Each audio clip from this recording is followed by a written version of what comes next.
दोस्तों, इस दुनिया में हर पल कुछ ना कुछ होता रहता है, लेकिन कुछ चीजें ऐसी होती है जिन पर विश्वास करना मुश्किल हो जाता है।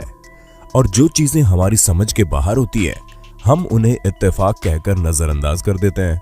वैसे दोस्तों, आप हमें कमेंट बॉक्स में ये जरूर बताइएगा आपकी जिंदगी में सबसे बड़ा इत्तेफाक क्या हुआ था। क्योंकि दोस्तों, कुछ चीजें इत्तेफाक से भी ज्यादा बड़ी होती हैं, जिनके लिए इत्तेफाक शब्द बहुत छोटा पड़ जाता है।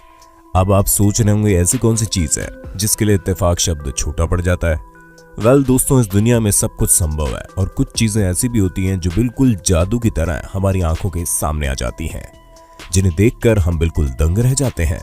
इसलिए दोस्तों, आज मैं यानी आपका होस्ट दोस्त सैम आपके फेवरेट चैनल में कुछ ऐसी मजेदार और इंटरेस्टिंग चीजें दिखाने जा रहा हूँ, जिसे देखकर आप ये कहने पर मजबूर हो जाएंगे, अरे भाई साहब, ये कोइंसिडेंस है, ये जादू। दोस्तों, शुरू करते हैं हमारी अनोखी वीडियो। लेकिन वीडियो शुरू करने से पहले आपसे रिक्वेस्ट है कि वीडियो पसंद आए तो इसे लाइक करने में कंजूसी मत करना। Coincidence in Lincoln and Kennedy. दोस्तों, दो पूर्व अमेरिकी राष्ट्रपतियों की जिंदगी में बहुत सारे संयोग मौजूद है जो किसी को भी चौंका कर रख देंगे। दोस्तों, अब्राहम लिंकन और जॉन कैनेडी दोनों को ही गोली से मारा गया और दोनों को एक ऐसी जगह पर गोली लगी थी।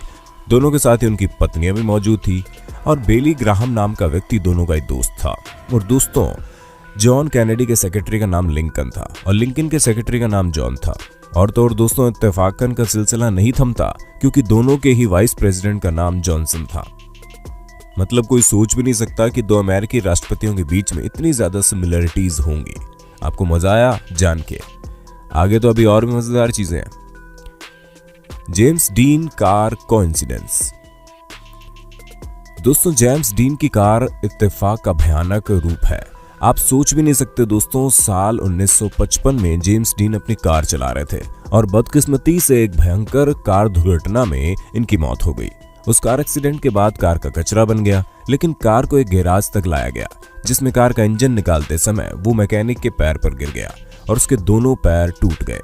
फिर दोस्तों, इस इंजन को एक शख्स ने खरीदा। अब न जाने वो कौन सा मनहूस समय था जिस वक्त उस शख्स के दिमाग में इस इंजन को खरीदने की बात आई, क्योंकि जैसे ही उस शख्स ने इस कार के इंजन को अपनी रेसिंग कार में डाला, उसके कुछ समय बाद एक रेस के दौरान उस शख्स की भी मौत हो गई। फिर उसी कार में एक और रेस के दौरान दूसरे ड्राइवर की भी मौत हो गई और फिर वो इंजन वाली कार वापस गैराज में आई और उसकी मरम्मत के वक्त पूरे गैराज में आग लग गई। दोस्तों, इस मनहूस कार के इंजन से जितने भी हादसे हुए, उससे तंग आकर किसी शख्स ने इस कार को रहस्यमय तरीके से 11 टुकड़ों में तोड़ दिया। अगर ये काम पहले एक दो एक्सीडेंट के बाद ही हो जाता तो शायद इतने सारे लोगों की मौत ना होती। दोस्तों, सच में हमने तो आज तक इससे बेकार कोइंसिडेंस नहीं देखा। रीबर्थ। दोस्तों, आप इसे कोइंसिडेंस कहें या पुनर्जन्म, लेकिन ये जो कुछ भी है बहुत कमाल का। दोस्तों, जैसा कि आप देख सकते हैं कि दिखने में ये दोनों ही शख्स एक जैसे लग रहे हैं, लेकिन इनमें से एक शख्स फेरारी कंपनी का मालिक एंजो फेरारी है और दूसरा एक जर्मन फुटबॉलर है जिसका नाम मैसूट ओजिल है। दोस्तों, इनकी शक्ल के साथ एक और चीज सबको हैरान कर सकती है, वो ये कि एंजो फेरारी की मौत 1988 में हुई, जबकि मैसूट ओजिल का जन्म उसके एक महीने बाद हुआ। जी हाँ दोस्तों, एंजो फेरारी की मौत के कुछ दिनों बाद ही मैसूट ओजिल का जन्म हुआ, जिसके बारे में सुनकर कोई भी पुनर्जन्म का विश्वास करेगा। लेकिन आपका पुनर्जन्म के विषय में क्या ख्याल है, आप हमें कमेंट बॉक्स में बता दो। Man saves falling babies twice. दोस्तों, वो कहा जाता है ना कि भगवान हर जगह नहीं पहुंच पाते, इसलिए वो माँ को बनाते हैं। लेकिन तब क्या हो जब माँ खुद ही अपनी लापरवाही से अपने बच्चों की जान के लिए खतरा बन जाए। जी हाँ दोस्तों, हम बिल्कुल भी मजाक नहीं कर रहे। सन 1937 में एक माँ ने अपने बच्चे को लेकर बिल्डिंग के चौथे मंजिल पर खड़ी हो गई और न जाने कैसे उसके हाथ से बच्चा गिर गया, लेकिन खुशकिस्मती से नीचे खड़े जोसेफ फिगलॉक नाम के व्यक्ति ने उस बच्चे को पकड़ लिया और बच्चा सही सलामत बच गया।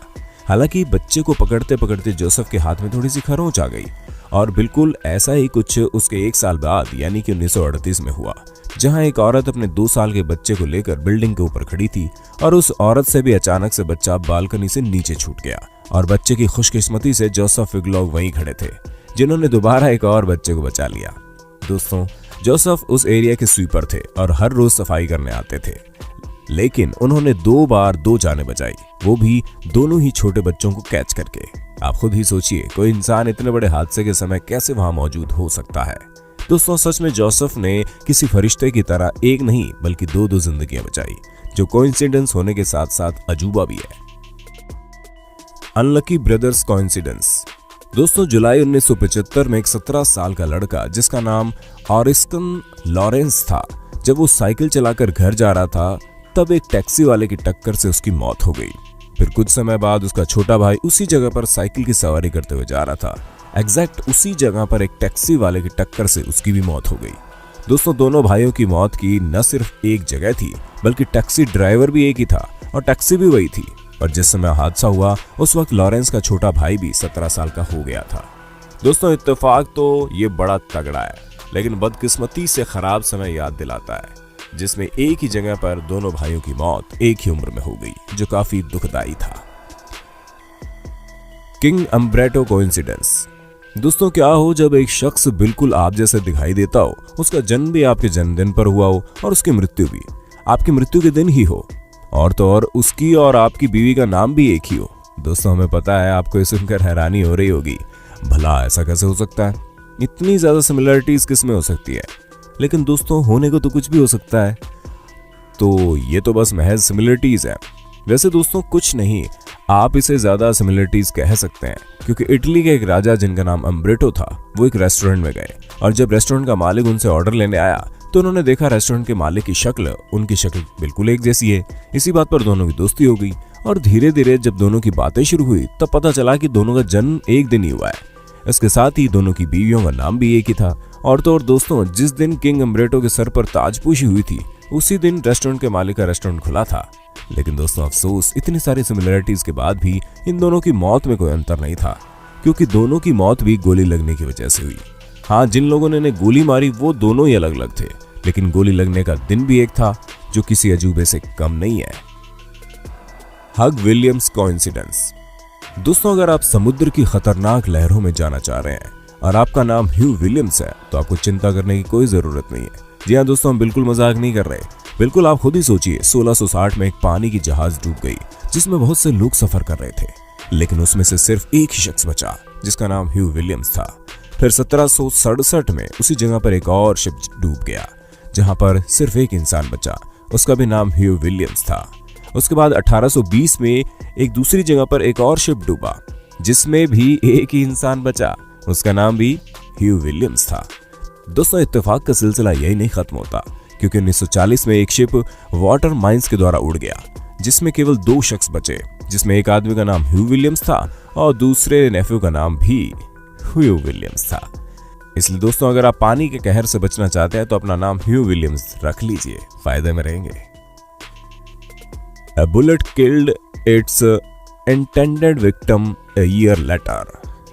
दोस्तों वो कहते हैं ना कि दाने दाने पर लिखा है खाने वाले का नाम, उसी तरह गोली गोली पर लिखा है मरने वाले का नाम। अरे नहीं, हम यहाँ कोई शायरी नहीं कर रहे, हम बस आपको ये बताना चाहते हैं कि किस तरह अगर जिस गोली से आप बच गए उसी गोली से दोबारा मर भी सकते हैं। जी हाँ दोस्तों, 1883 में हेनरी नाम के एक शख्स ने अपनी गर्लफ्रेंड को छोड़ दिया, जिस वजह से हेनरी की गर्लफ्रेंड ने सुसाइड कर लिया और अपनी बहन की मौत का बदला लेने के लिए उसकी गर्लफ्रेंड के भाई ने उस पर गोली चला दी।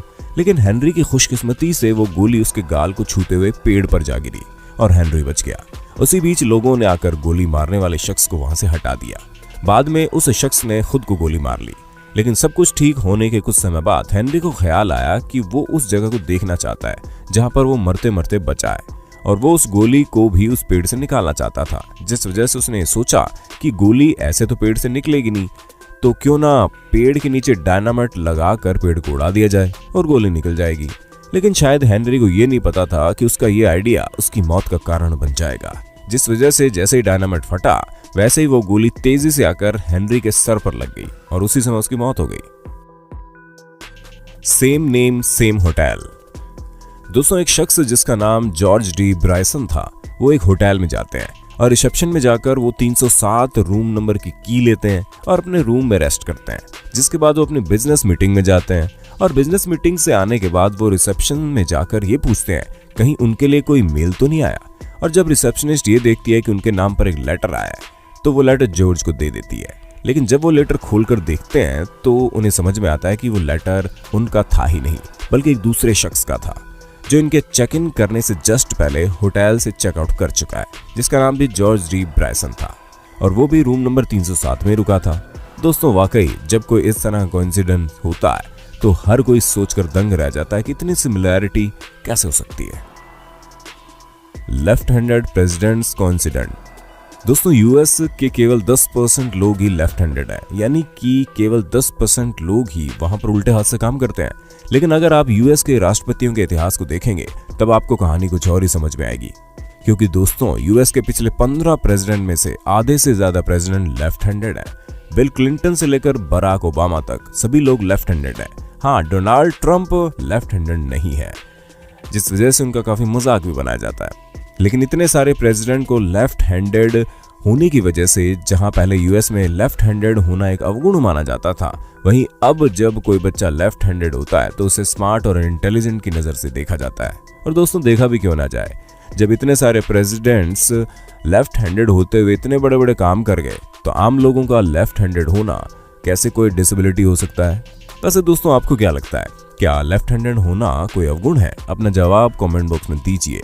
और दोस्तों आज के लिए बस इतना ही। हमारी वीडियो कैसी लगी कमेंट में बताना और ऐसे इंटरेस्टिंग वीडियो लगातार देखने के लिए हमारे चैनल को लाइक शेयर सब्सक्राइब जरूर करना।